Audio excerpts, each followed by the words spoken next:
I think it's incorporating these two large new breweries that we've just brought online.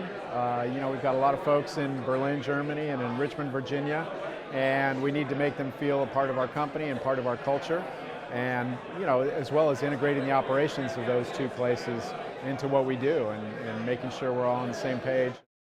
Some of the bumps are every place has its own individual culture, right? I mean, a place like Richmond, Virginia, a lot of history, a lot of culture that's existing there, and we have to figure out best how to adapt Stone culture to a place like that that's much different than San Diego.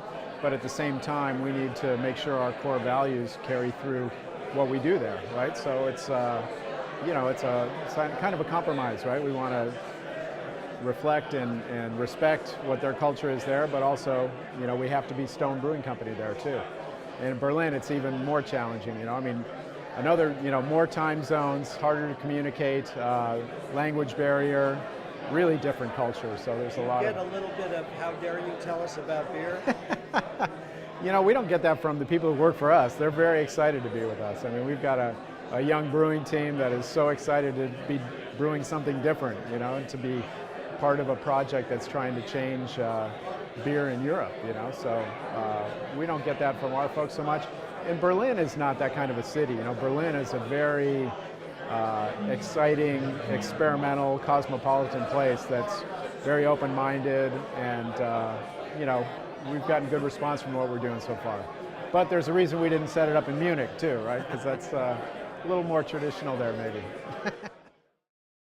I think they've realized what we're onto here, and they're trying to, co-opt it and become a part of it and take advantage of it.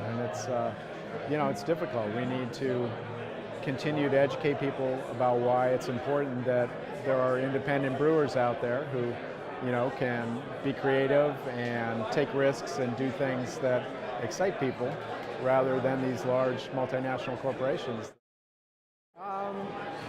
I think there's, I could see it becoming saturated to some degree.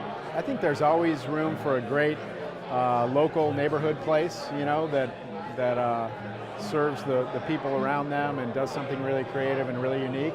I think it's going to be harder for breweries to have ambitions to get really large and become national brands. There's going to be probably very few that are able to pull that off at this stage in the game.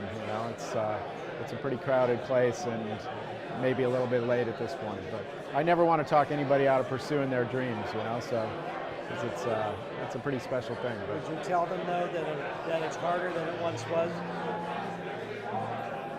Yeah, these things go in cycles, right? I mean, when we started in 1996, when we started Stone, it was the first shakeout in craft beer.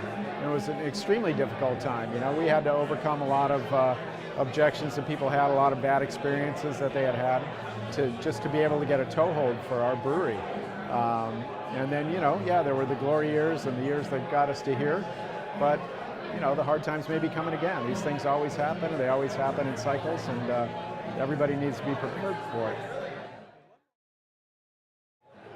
Wow. The most fun is the people that work for us, I mean, we've been successful because we have an amazing group of characters, real individuals, and I really enjoy spending time with them and getting to know them and watching them grow in their careers and grow with our company. I mean, to me, that's the most satisfying thing. And then to have a beer at the end of the day is pretty good too. Okay.